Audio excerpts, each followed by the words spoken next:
บนโซเชียลแชร์9โรคอันตรายที่เกิดขึ้นได้แค่คุณนอนกรนตั้งแต่โรคหัวใจอัมพฤกษ์อัมพาตโรคสมองเสื่อมไปจนถึงเสี่ยงโรคมะเร็ง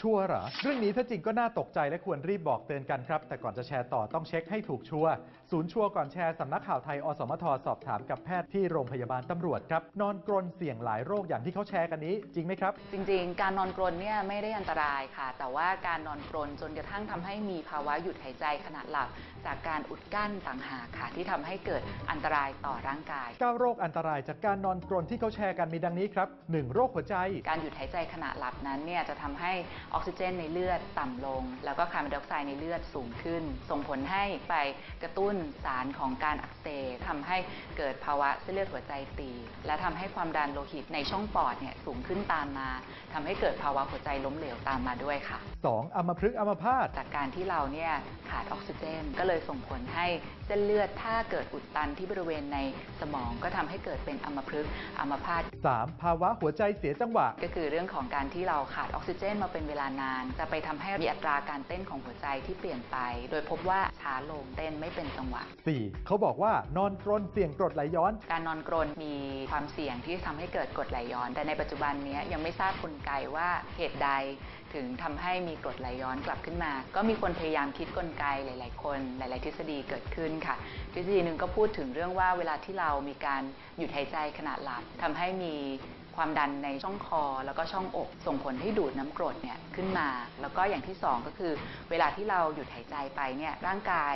จะกระตุ้นให้เราเนี่ยตื่นตัวจะไปส่งผลต่อหูรูดของหลอดอาหารส่วนล่างทำให้มีการคลายตัวเกิดขึ้นและทำให้กรดไหลย้อนกลับขึ้นมา5นอนกรนจะทำให้ปวดศีรษะตอนตื่นภาวะที่เราขาดออกซิเจนในตอนนอนก็ทำให้เกิดการหลับตื่นหลับตื่นในตอนเช้าทำให้1ง่วงเหงาหาวนอน2ก็คือทำให้รู้สึกปวดศีรษะอันเนื่องมาจากเรานอนหลับไม่พอ6เสี่ยงภาวะความดันหลอดเลือดแดงในปอดสูงเวลาที่เรามีภาวะขาดออกซิเจนแล้วก็คาร์บอนไดออกไซด์ในเลือดข้างส่งผลให้เส้นเลือดในปอดเนี่ยมีความดันที่สูงมากขึ้น7เสี่ยงโรคระบบประสาทและสมองการหยุดหายใจที่เกิดขึ้นเนี่ยทำให้ออกซิเจนไปเลี้ยงที่บริเวณของสมองและระบบประสาทไม่พอ8เขาแชร์ว่านอนกรนเสี่ยงโรคสมองเสื่อมถ้าเกิดเรามีภาวะหยุดหายใจมีการศึกษาแล้วในแง่ของความสัมพันธ์ว่าทำให้เกิดโรคที่เรียกว่าโรคอัลไซเมอร์สุดท้าย9เขาแชร์ว่านอนกรนเสี่ยงมะเร็งข้อนี้ยังเป็นการศึกษาในสัตว์ทดลองนะคะพบว่าการที่ขาดออกซิเจนจากการหยุดหายใจ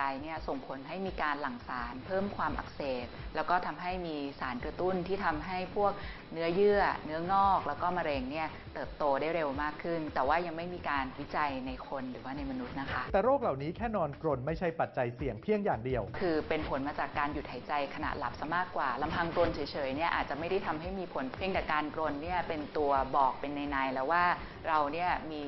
ทางเดินหายใจที่แคบลงซึ่งส่งผลให้มีโอกาสที่จะหยุดหายใจขณะหลับหากอยู่ในกลุ่มเสี่ยงก็จะแนะนำให้ตรวจซึ่งก็คือการตรวจการนอนหลับและทำการรักษาตามขั้นตอนต่อไปสรุปแล้ว9โรคอันตรายที่เกิดจากการนอนกรนที่เขาแชร์กันนี้เป็นยังไงครับมีส่วนจริงค่ะการกรนเนี่ยเป็นสัญญาณเตือนแล้วว่าเรามีทางเดินหายใจที่แคบลงมีโอกาสเสี่ยงที่จะเกิดการอุดกั้นทางเดินหายใจค่ะการอุดกั้นทางเดินหายใจเนี่ยเป็นอันตรายที่ทำให้เกิดโรคทั้งหมดที่กล่าวมาค่ะสุขภาพการนอนที่ดีก็ส่งผลดีกับสุขภาพทั้งร่างกายด้วยนะครับยังมีอีกหลายเรื่องน่าสงสัยว่าสังคมออนไลน์หากได้รับอะไรมาอย่าเพิ่งแชร์ต่อร่วมตรวจสอบไปด้วยกันกับชัวร์ก่อนแชร์ถ้าไม่ชัวร์อย่าแชร์นะคะสนับสนุนโดยกองทุนพัฒนาสื่อปลอดภัยและสร้างสรรค์